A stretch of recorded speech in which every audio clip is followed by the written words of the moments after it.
Outra demonstração convincente do poder da reciprocidade vem do relato de uma mulher que salvou a própria vida, não por meio de uma concessão, como fez o soldado capturado, mas recusando uma concessão e as obrigações poderosas que a acompanhavam. Em novembro de 1978, o reverendo Jim Jones, líder da comunidade de Jonestown, na Guiana, induziu seus seguidores ao suicídio em massa. A maioria bebeu docilmente o refresco envenenado e morreu em seguida. Mas Diane Louise desobedeceu a ordem de Jones e fugiu de Jonestown para a selva. Ela atribuiu sua disposição em agir assim à recusa anterior de aceitar favores especiais do reverendo quando passou por necessidades. Ela renegou sua oferta de comida especial quando estava doente, porque eu sabia que, uma vez que ele me desse aqueles privilégios, teria controle sobre mim. Eu não queria lhe dever nada. A regra reforça dívidas não solicitadas. Já dissemos que o poder da reciprocidade é tão grande que, mesmo pessoas estranhas, mal vistas ou importunas podem aumentar a chance de conseguir nosso consentimento se primeiro nos fizerem um favor. No entanto, existe outro aspecto da regra que permite a ocorrência desse fenômeno. Uma pessoa pode desencadear uma sensação de gratidão fazendo-nos um favor não solicitado. Lembre-se de que a regra afirma somente que devemos fazer aos outros o tipo de concessão que nos fizeram. Ela não requer que tenhamos pedido o que recebemos para nos sentirmos na obrigação de retribuir. Por exemplo, a Organização de Apoio aos Veteranos de Guerra, American Disabled Veterans, informa que seu pedido de doação por carta gera uma taxa de resposta de uns 18%. Mas quando a carta também inclui um presente não solicitado, etiquetas, adesivos personalizados de endereço, o grau de sucesso quase dobra, chegando a 35%. Não estou dizendo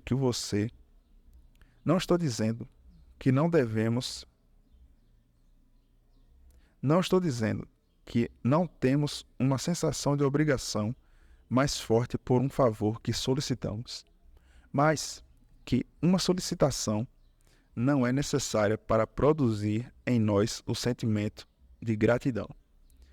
Se refletirmos por um momento sobre o propósito social da regra da reciprocidade, poderemos ver por que isso ocorre. A regra foi criada para promover o desenvolvimento de relacionamentos recíprocos entre indivíduos, de modo que a pessoa pudesse iniciá-los sem medo de sair perdendo. Se a regra precisa servir a esse propósito, um favor inicial não solicitado deve ter a capacidade de criar uma obrigação. Lembre-se também de que os relacionamentos recíprocos oferecem uma vantagem extraordinária às culturas que os promovem e que, por isso, serão fortes as pressões para assegurar que essa regra seja cumprida. Não admira, portanto, que o influente antropólogo francês Marcel Mauss, ao descrever as pressões sociais na cultura humana em torno do processo de presentear, afirme que existe uma obrigação de dar, uma obrigação de receber e uma obrigação de retribuir. Embora a obrigação de retribuir constitua a essência da regra da reciprocidade, a obrigação de receber é o que torna a regra tão fácil de ser explorada. A obrigação de receber reduz nossa capacidade de escolher o beneficiário de nossa gratidão, colocando o poder na mão dos outros. Vamos reexaminar alguns exemplos anteriores para ver como o processo funciona. Primeiro, no estudo de Reagan, constatamos que o favor que leva os voluntários a comprar o dobro do número de rifas de Joey não foi solicitado. Joey havia deixado a sala e voltado com uma Coca-Cola para eles e outra para o voluntário. Nenhum voluntário recusou a oferta, e é fácil ver que isso seria constrangedor. Joey já havia gastado seu dinheiro. Um refrigerante era um favor apropriado na situação, até porque o próprio Joey tinha um. Teria sido considerado grosseiro rejeitar a gentileza. Mesmo assim, receber aquela Coca-Cola produzia um sentimento de gratidão que se tornou claro quando Joey anunciou seu desejo de vender alguns bilhetes de rifa. Observe a importante assimetria aqui. Todas as escolhas genuinamente livres foram de Joey. Ele escolheu a forma do seu favor inicial e escolheu a forma do favor de retribuição. Claro que se poderia dizer que o voluntário teve a opção de recusar ambas as ofertas de Joey, mas teria sido manobras difíceis. Dizer não nos dois momentos exigiria que o voluntário contrariasse as forças culturais, naturais e favoráveis à reciprocidade. Depoimento de leitor 2.2 de um estudante universitário. Ano passado, no feriado de Ação de Graças, senti a força da reciprocidade na pele quando meu pneu furou no caminho para casa. Um motorista com uniforme de enfermeira parou e se ofereceu para me dar uma carona. Eu disse várias vezes que minha casa ficava a uns 40 quilômetros dali e na direção oposta a que ela se dirigia. Mas ela insistiu em me ajudar mesmo assim e não quis aceitar meu dinheiro. Sua recusa em me deixar pagar criou uma sensação desagradável que você discute em seu livro. Os dias após o incidente acabaram causando ansiedade aos meus pais. A regra da reciprocidade e o mal-estar associado ao favor não retribuído provocaram uma pequena neurose em minha casa. Ficamos tentando descobrir a identidade da enfermeira para lhe enviar flores ou um presente, mas sem sucesso. Se a houvéssemos encontrado, acredito que teríamos oferecido a ela qualquer coisa que pedisse. Sem outra maneira de aliviarmos a obrigação, minha mãe então recorreu ao único caminho que nos restava. Em suas orações, em nossa mesa de ação de graças, pediu ao Senhor que recompensasse a mulher. Nota do autor. Além de mostrar que a ajuda não solicitada pode envolver a regra da reciprocidade, este relato destaca algo mais que vale a pena saber sobre as obrigações que acompanham esta regra. Elas não se limitam aos indivíduos inicialmente envolvidos em oferecer e receber ajuda. Também se aplicam a membros dos grupos aos quais os indivíduos pertencem. Não apenas a família do estudante universitário se sentiu em dívida pela ajuda recebida por ele, como pesquisas novas indicam que, se fosse possível, teriam quitado a dívida ajudando um membro da família da enfermeira. A capacidade que os presentes não solicitados têm de produzir sentimentos de obrigação é reconhecida por uma variedade de instituições. É comum organizações de caridade enviarem pequenos brindes pelo correio ao pedir donativos. Recebi 5 só ano passado. Em todos os casos havia pontos em comum na mensagem que acompanhava o pedido. Os itens anexados deviam ser considerados um presente da organização, e o dinheiro que eu pudesse enviar não seria considerado um pagamento, e sim uma oferta de retribuição. Como afirmava a carta de um dos programas de missionários, o maço de cartões de felicitações enviados visava encorajar sua a minha bondade, não estava sendo cobrada, deixando de lado a vantagem fiscal óbvia, podendo ver por que seria benéfico à organização que os cartões fossem vistos como um presente em vez de uma mercadoria. Existe uma pressão cultural forte para retribuir um presente, mesmo não solicitado. Mas não existe uma pressão parecida para adquirir um produto comercial indesejado. A regra pode desencadear trocas desiguais.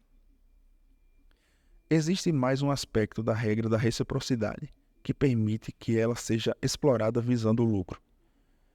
Embora tenha se desenvolvido para promover trocas iguais entre parceiros, a regra pode ser usada para produzir resultados desiguais.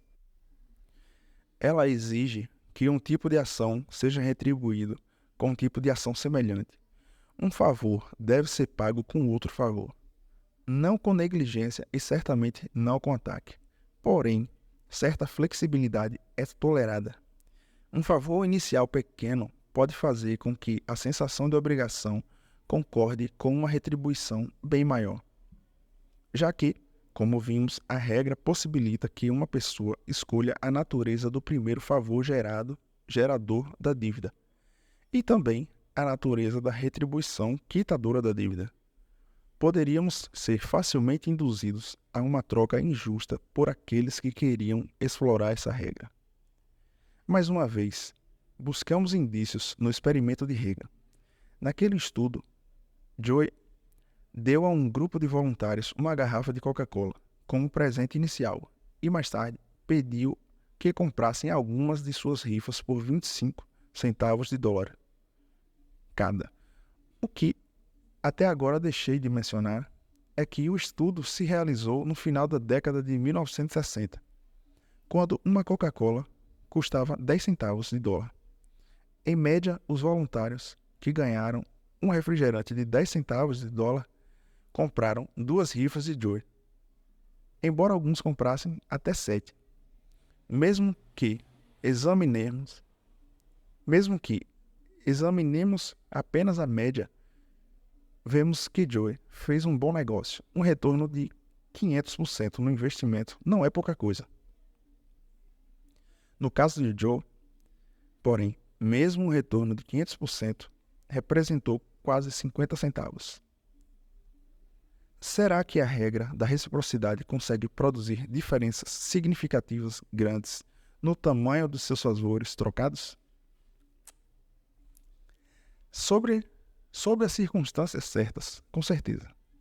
Vejamos o relato de uma aluna minha sobre um dia que ela recorda com tristeza. Há cerca de 1 ano eu estava para sair de carro, mas ele simplesmente não queria pegar. Enquanto eu insistia, um rapaz no estacionamento se aproximou e conseguiu dar a partida, fazendo uma chupeta. Agradeci e quando ele estava indo embora, eu disse que, se algum dia precisasse de um favor, era só pedir. Mais ou menos 1 mês depois, o rapaz bateu na minha porta e pediu meu carro emprestado por 2 horas, pois o dele estava na oficina. Senti certa obrigação, mas também fiquei na dúvida, já que o carro era novinho e o rapaz parecia muito jovem. Emprestei o meu carro mesmo assim. Mais tarde descobri que o bom samaritano era menor de idade e não possuía seguro. Ele destruiu meu carro. Como é possível uma mulher inteligente concordar em entregar o carro novo a um estranho e menor de idade por causa de um pequeno favor recebido 1 mês antes? Ou, em termos mais gerais, porque pequenos favores iniciais com frequência estimulam grandes favores em retribuição? Uma razão importante envolve o caráter altamente desagradável da sensação de dívida. Quase todos nós achamos péssimo estar em um estado de obrigação. Ficamos oprimidos e querendo nos livrar disso. Não é difícil achar a origem desse sentimento, mesmo pelo fato de os acordos recíprocos serem tão vitais aos sistemas sociais humanos, fomos condicionados a nos sentirmos mal quando devemos favores. Se ignorássemos a necessidade de retribuir a cortesia inicial de alguém, impediríamos uma sequência de reciprocidade e reduziríamos as chances de que nosso benfeitor nos ajude no futuro. Nenhum desses eventos é benéfico à sociedade. Por isso somos treinados desde a infância a sofrer emocionalmente sob o peso da obrigação. Ou seja, nós nos dispomos a concordar em prestar um favor maior do que aquele recebido apenas para aliviar a carga psicológica da dívida. Existe outra razão também.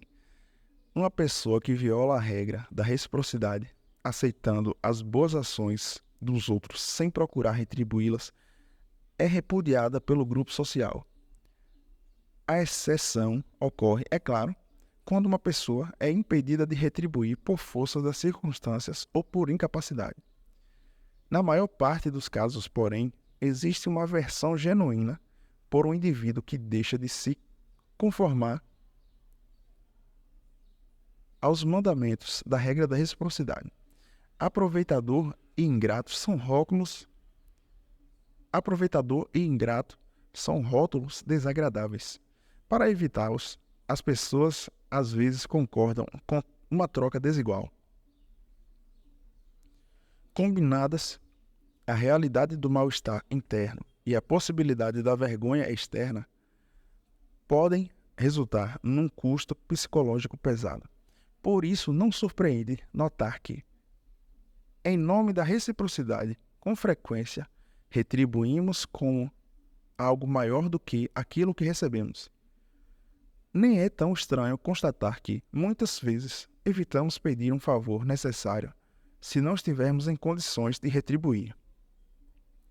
O ônus psicológico simplesmente superaria a perda material.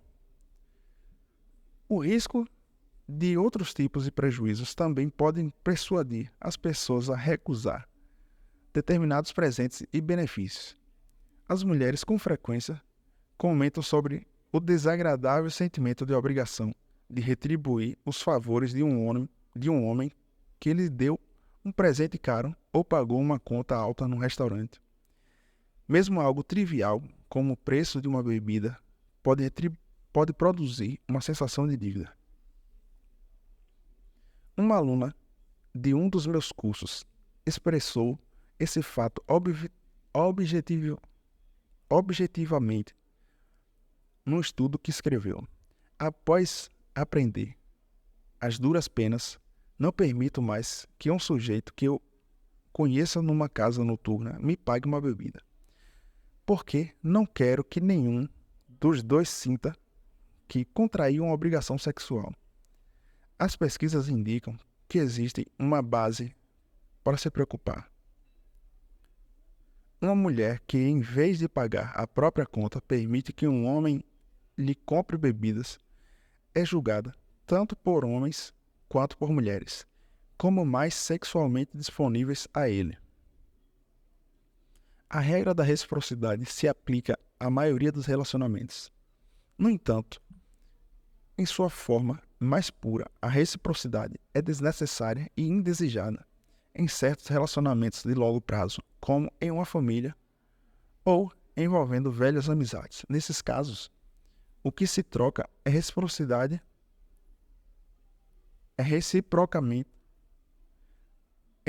a disposição em fornecer o que o outro precisa no momento em que precisa. Sob essa forma de reciprocidade, não é necessário avaliar quem forneceu mais ou menos, mas apenas se ambas as partes estão cumprindo a regra mais geral. No entanto, parece que desigualdades persistentes levam a insatisfações, mesmo nas amizades. Transação permeada de culpa. A regra da reciprocidade pode ser usada por garçons de restaurantes para aumentar as gorjetas.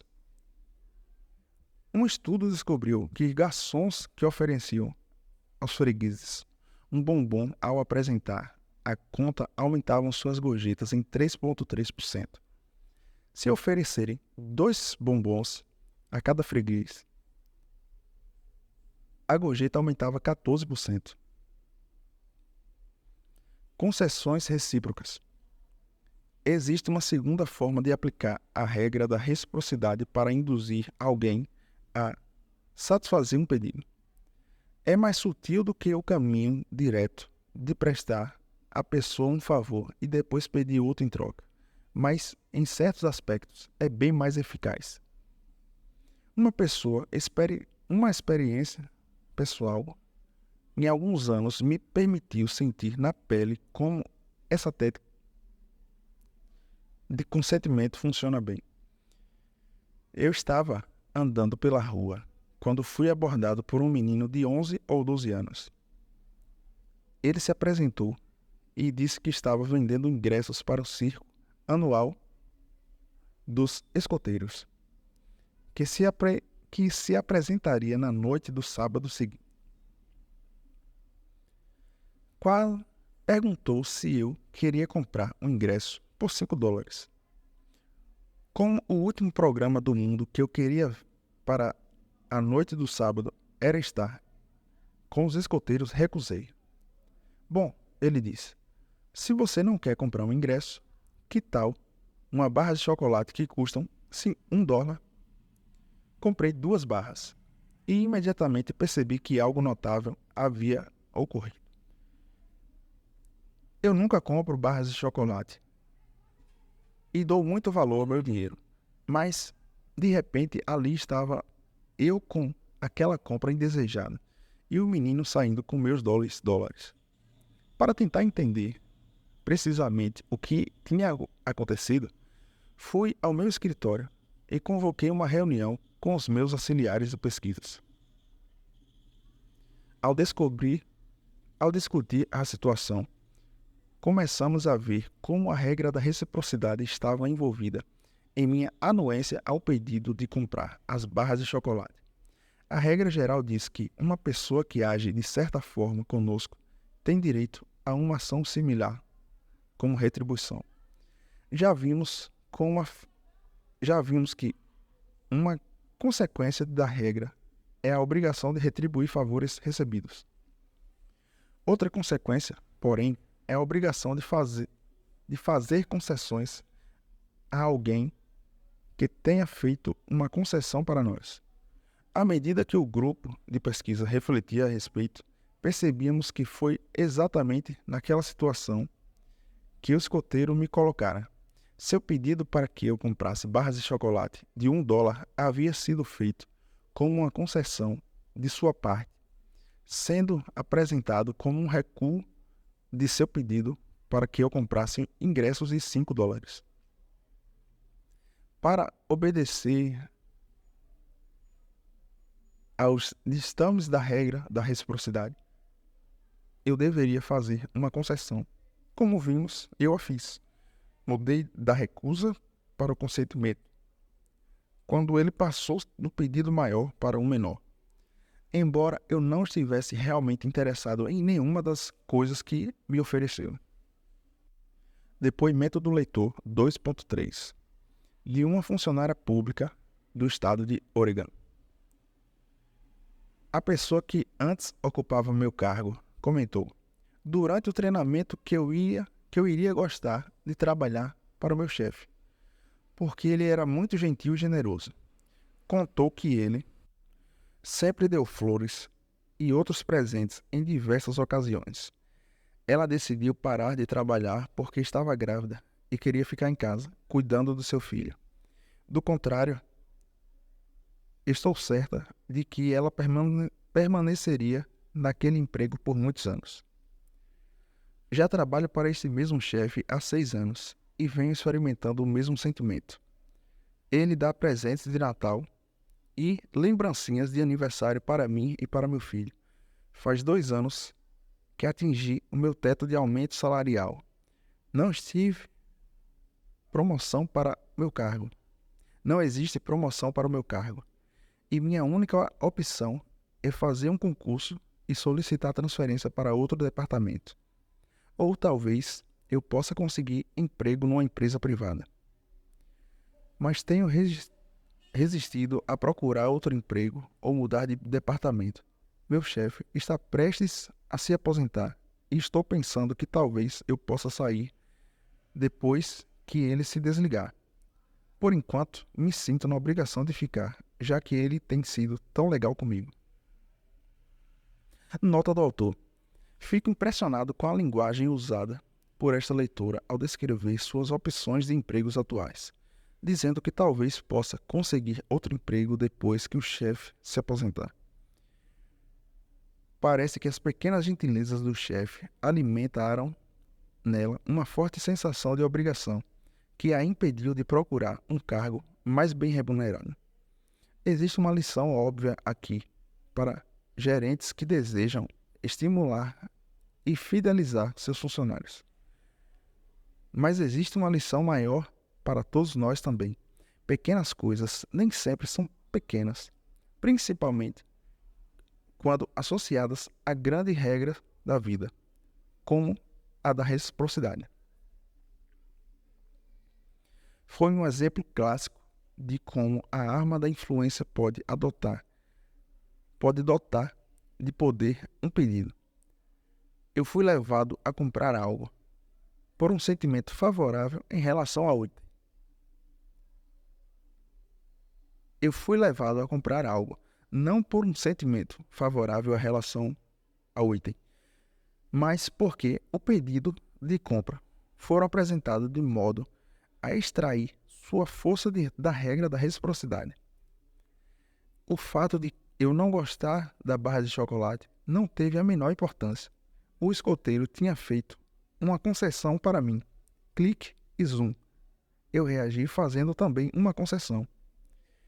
Claro que a tendência a retribuir com uma concessão não é tão forte a ponto de funcionar em todos os casos e com todas as pessoas. Nenhuma das armas de influência examinadas neste livro possui tamanho poder. Porém, no meu diálogo com o escoteiro, a propensão foi suficientemente poderosa para me deixar perplexo na posse de um par de barras de chocolate indesejadas e caras. Por que eu deveria me sentir obrigado a retribuir uma concessão? A resposta está, outra vez, no benefício de uma tendência como essa para a sociedade. É do interesse de que qualquer grupo humano que seus membros colaborem para a realização das metas compartilhadas. Porém, em muitas interações sociais, os participantes começam com exigências e pedidos que são mutuamente inaceitáveis. Desse modo, a sociedade deve fazer com que esses desejos iniciais incompatíveis sejam desprezados em prol da cooperação social benéfica. Isso se dá